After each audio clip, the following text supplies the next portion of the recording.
Hello and welcome to the Heliosblog. My name is Helios. Today we're going to talk about cohabitation and how you should never do it. This is an extremely important rule.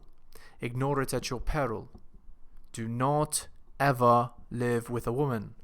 This is a huge mistake betas or NPCs make, especially if they do this early in the course of a relationship. You'll see why it leads to all kinds of problems. Enjoying my content? Check out my blog at heliosblog.com.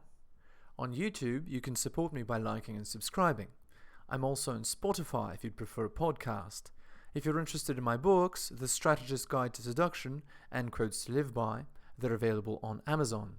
In addition, you can follow me on Patreon at theheliosblog for exclusive content. On with the show. Anti-aphrodisiac. Living with a woman is probably the best anti-aphrodisiac on the market. Within a few months to a few years, living together will have ruined all of the sexual urgency and all the mystery of your behaviors. As a result, it leads to a great reduction in sexual frequency and overall sexual satisfaction. Many men believe that living with a girl will give them more sex. Ironically, in the long term, it has directly the opposite effect. Once the mystery is gone, and she knows through your behavior that you don't have access to sex from anywhere else, the frequency of sex will drop precipitously. Women love to think about you when you're not around. The problem with living with a girl is that it removes the most important thing needed for female arousal: imagination. Women love to think about you when you're not around and imagine all the amazing things that you're doing. When they see you every second, they know for certain that you're not an incredible badass like she believes in her mind, though the truth is that no one can measure up to her imagination. Since she knows you're not a badass, she's much more inclined to be convinced by a new guy who hasn't had this mysterious veil removed yet. A guy who is hot and mysterious, by comparison, since he doesn't live with her, will be much more likely to capture her imagination and therefore be competition. This competition would have never occurred if you weren't living together. Mystery is hot. I'm going to repeat this. Mystery is hot. Women do not want full disclosure. Full disclosure naturally happens over time when you're living together as she learns more and more about you. When she knows everything and has figured you out, there is no longer any mystery. In general, women want a man who is archetypal. They don't want a real man. What I mean is they want Achilles, Superman, or Gilgamesh. These men are not real, they are heroes. Women want to feel like they're with a hero, but the only way for this to happen is for her imagination to be stimulated, as no actual heroes of this type exist in reality. As a result, mystery is an absolute necessity to being an attractive man in the long term. Don't allow this to be shattered by living together. Don't be monogamous. It's very hard to be non-monogamous when you live with a girl. She can see wherever you go, in or out of the place that you live in together, and she can use that against you. She can constantly question your behavior, leading to annoying arguments. It's easy for you to have multiple women when you don't live with a girl and rarely text, since she has no direct idea exactly what you're doing and when. When you don't live together and rarely text, her competition anxiety rages fiercely and she knows that she has to work hard to keep you. She knows instinctively that you'll favor your other options over her if she isn't behaving in a respectful, kind, and sexual manner. Ironically, doing this is also much less work than having a live-in relationship. You effectively just live your life however you choose, and when you decide, you spend time with the girl that's your non-monogamous girlfriend. At the same time, you can also have other friends with benefits on the side. If your non-monogamous girlfriend ever asks you about details regarding the other girls you're seeing, you refuse to answer and deflect. This way, she knows you're seeing other girls, but does not have the specific information to cause super drama with. Don't text all the time. I've already mentioned this, but you should not be texting all the time. The only thing texting should be used for is logistics. When you text all the time, you signal that you're a beta NPC who has time to waste texting women. You're signaling that your time is not valuable. I'm sure many or all of you have better things to do than spend all day texting back and forth. Ideally, you want your girl to not be able to keep tabs on your behavior. This allows you freedom in your actions and allows you to do the things you want to do without having to ask permission. When you don't text all the time, you buy yourself independence, an extremely attractive quality. Once again, the combination of not living together plus not texting all the time yields mystery, and mystery is hot. Familiarity breeds contempt. As you live with a girl over time, you build familiarity. As you've already heard, I'm sure, familiarity breeds contempt.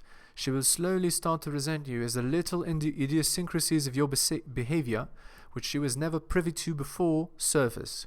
These little things, combined with the knowledge that she has you, combined with texting all the time, make you extremely mundane and boring, no matter how attractive you were when you started. If you do all of these things, you will have practically castrated yourself in her eyes. Is it even a surprise then that because of all these actions combined with falling into a frame, she leaves you for another man? Women want mystery and excitement, not a boring doormat who's there all the time. Don't put yourself in that position and you'll never have this problem. Slow betaization. In long-term relationships that are monogamous, there begins a process called betaization.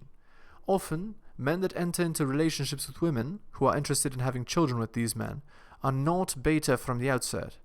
They are simply ignorant of how the world works, fall into all kinds of traps, and slowly end up betaized. Betaization is basically when a girl slowly turns a guy who is confident, attractive, and handsome into a classic beta, out of shape, loserish, and obedient. You can become a beta if you allow the classic culturally mandated feminine frame to become your frame. Here it is again from my article about tactics that women use to make men wait for sex. 1. Women are the prize. 2. Women should be worked for. 3. Women should be fought for. 4. Women should be listened to. 5. Women should have nice things bought for them. 6. Women deserve attention for free. 7. Women should be allowed to date and sleep with any partner they desire. Obviously, you can see that if a man begins to adopt these beliefs, he is destined for doom. The sad part is that many men have no idea they're even doing these things. Insidious. Common progression for cohabitation. It's time to show you what happens when you start to live with a girl, to give you an idea how betaization occurs. Here is a classic progression of a live-in relationship with a girl. Number 1. Marathon sex. Number 2. Sex drops off in quality or quantity. Number 3. Man gets confused or angry. Number 4. Man asks why or demands answers. Number 5. Girl replies with some bullshit excuse. You didn't do the laundry, you were tired, etc. Number 6. Sex continues to drop off. Number 7. Man desperately tries to rectify a situation. Number 8. Nothing works. Number 9. Sexlessness, cheating, or relationship implodes. The marathon sex, step 1, occurs over a 3-month to 3-year period, followed by the other steps as the honeymoon phase of the relationship ends. What this means is that effectively, all long-term monogamous relationships are doomed to either explosion or misery. It isn't hard to see this in the real world. Just ask any married man who's been married more than 3 years behind closed doors and away from prying eyes. What about kids? This is the sad part. Due to our current society, the old frameworks that were in place previously are no longer there. Women are free to follow their feelings, no matter who they hurt. We all know that children are a huge sacrifice, and they'll often lower your happiness.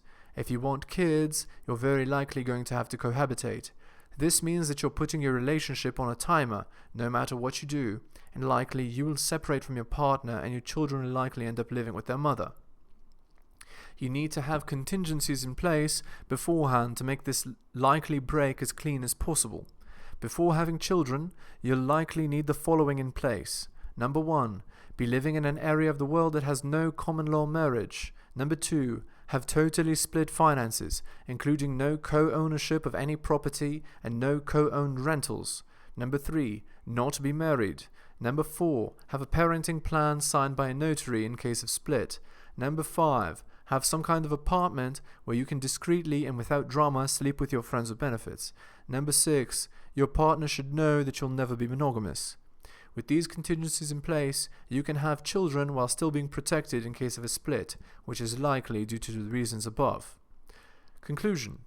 As you can see, there are many reasons why cohabitation leads to the death of a relationship. Unless you desperately want children, you want to avoid cohabitation.